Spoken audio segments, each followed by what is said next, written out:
I will admit it, Adolescence got some pretty gnarly one-shots. But they're a whole crew, what do you expect? Here we did it single-handedly with just the Lumix GH7 and a Ronin. And I'm here to break it down for you.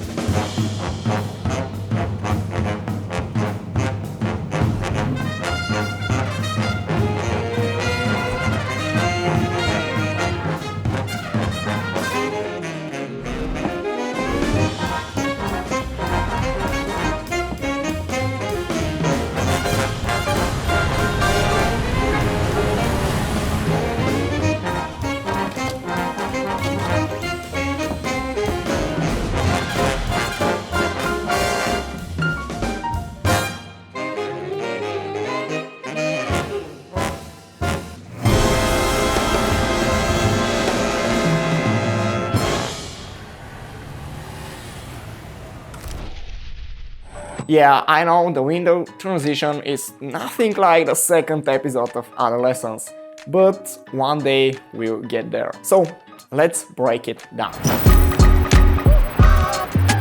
This dental clinic wanted me to make a walkthrough for its new working space, and my mind started rushing and thinking how I can show the place without boring everybody with just shots of empty rooms. After checking the place in person and seeing that it's not that spacious, I knew that if I wanted people to be walking around and working, everything had to be a pretty well planned beforehand. Preparation is everything. Spend more time in pre-production, plan everything that is possible, and have more freedom and creativity in the day of production for things that you haven't expected that will for sure happen. So the important part was that I sat down, I made a sketch of the space, of all the chairs, stools, instruments, how it looks. I wrote down how many persons are in the working crew and we are going to be filming with. We weren't using paid actors, and also it was important that the viewers will see the real orthodonts in action. So the idea was to film 9 people, but on the day of the shoot we ended up filming 10 people in front of the camera.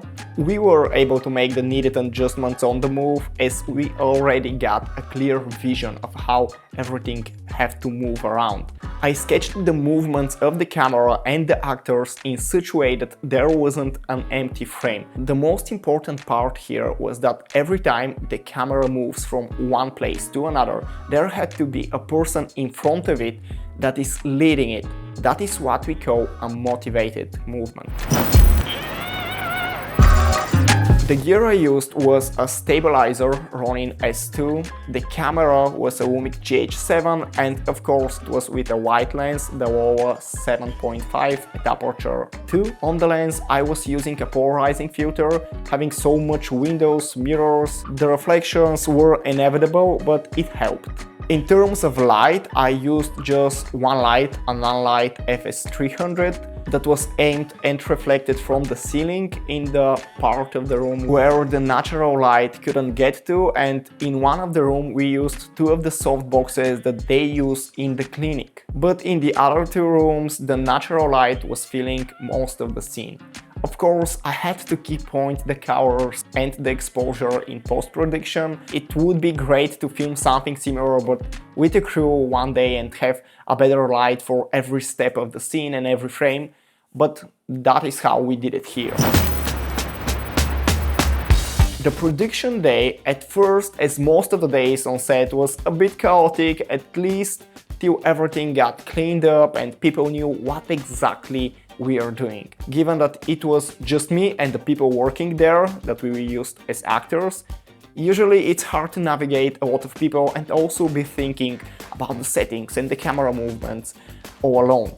But they were orthodonts, so they are pretty tight and organized people. After making a few test runs, I realized that I had to be really directing and filming in the same time this whole thing, so I gotta take the lead and be really proactive in giving them directions and straightforward cues, because the movements of the camera, the speed of the actors walking with every action they have to make have to be absolutely synchronized together. We made test shots in every room and every scene to act it out one by one, and then after we got it, we sticked it together. Mostly, if we started a shot, we didn't stop it to the end, even if something went wrong, and that way we were able to have really good feedback for the next shot.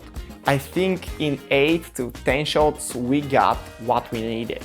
And the first idea was to fly a drone out of the window, but after seeing the size of the window, we scratched that pretty fast. So yeah, honestly, this part of the process was much easier than I anticipated, and again, the key thing here was the time spent in pre-production, getting clear vision with the client, having sketched out every movement of the camera and the actors. I said it once, I will say it again, preparation is the key. Don't go underprepared on set. Alright, before going into post-production, I want to share with you the one tool I always use in this part of the process, and that is Artlist, who are kindly sponsoring this whole video. There is something exciting happening on their platform for digital assets right now. They're introducing a new tool, AI tool. I know, AI is controversial these days, but hear me out. Now they have text-to-image AI generator and image-to-video AI generator, which means that you can type down and explain what kind of shot you need, and it will generate an image based on your explanation. And then you can convert that image into a short 5 to 10 seconds video. In addition, they've got a catalog of different styles of image that you can use. Now comes the question, where can I use that? I'm an artist, I want to create it rather than AI generators created for me. I see this generator as an instrument that will help me to build a clear concept of what I want to create. So you can use it, for example, in pre-production in helping you to create a shot list, or to create a visual for a pitch deck to a client and have a stronger presentation in order to get him on board with your idea. So if you go right now in the link in my bio and sign up for Artlist, you will get 2 completely free months of your first year subscription. Sign up and get access to licensed music, sound effects, footage, and now AI image generators. It's one shot. It shouldn't have that much work in post-production, right? Well, I had to zoom in and out some parts of it and also key point every movement. I knew that that will most likely happen, so that's why I shot it at 5.8K resolution at open gate. I deliberately used the whole sensor of the camera so that I can crop a vertical version of the video, and if needed, can zoom in some parts of the video without losing the quality.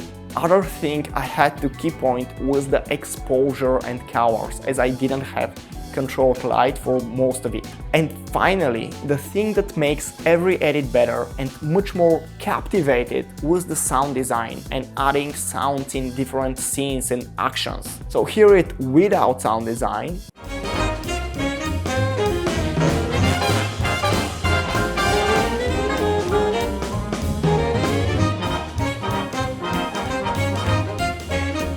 And now that's with sound design.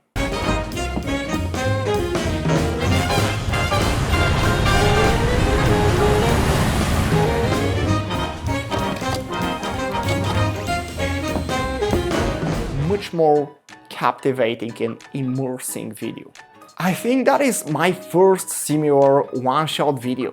You know, it's good to know that Adolescence got inspired by it and created such a masterpiece itself. It's quite humbling, you know. I'm kidding, yeah, of course, but yeah, the series are really good. I'm on like the 3rd episode, so I have 1 more left. Please, no spoilers in the comments. As every new project, there was a fear in the beginning of how I'm going to pull that off. But when you come prepared to set, you give your best on the set and search the creative ways how to work in post-production with what you've got, and altogether trust the process, in the end you have something good actually. Of course, there are lessons with every new project, but you will learn them only if you jump into the unknown and try something new. So if there is anything else you would like to know about this shot, ask me in the comments. And as always, thank you for watching.